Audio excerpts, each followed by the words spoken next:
ഇന്ത്യയിൽ ബ്രിട്ടീഷ് രാഷ്ട്രീയ അധികാരത്തിന് അടിസ്ഥാനമിട്ട സ്ഥലം. ആൻസർ ബംഗാൾ. ബ്രിട്ടീഷുകാർക്ക് മലബാർ കിട്ടുന്നതിന് കാരണമായ ഉടമ്പടി.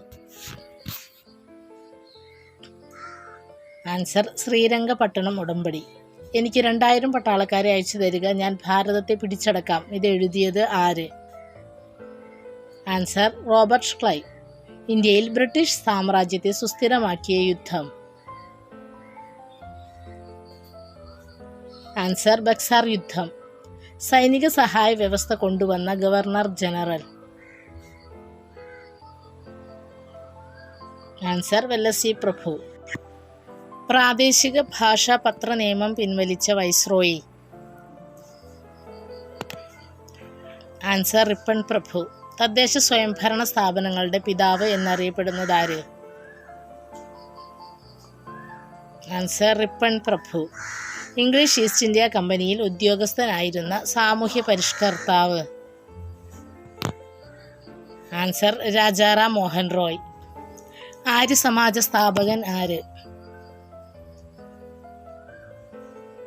ആൻസർ സ്വാമി ദയാനന്ദ സരസ്വതി. സ്വരാജ്യം എൻ്റെ ജന്മാവകാശം എന്ന മുദ്രാവാക്യം ആരുടേതാണ്? Answer Balgangadhar Tilak. Simon commission India സന്ദർശിച്ചപ്പോൾ ഇന്ത്യയിലെ വൈസ്രോയി. ആൻസർ ഇർവിൻ പ്രഭു. ഇന്ത്യൻ പുരാവസ്തു ശാസ്ത്രത്തിന്റെ പിതാവ്. Answer Alexander Cunningham.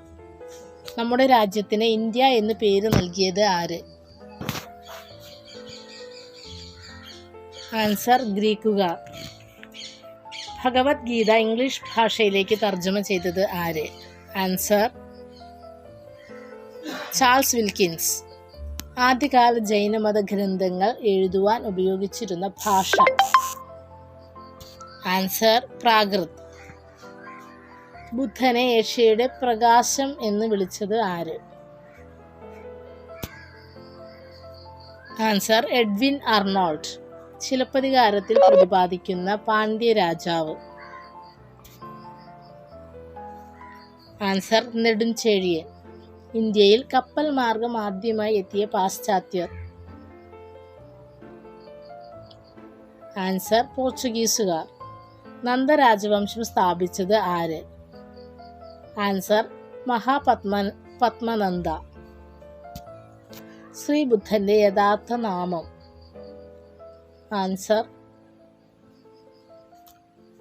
സിദ്ധാർത്ഥ.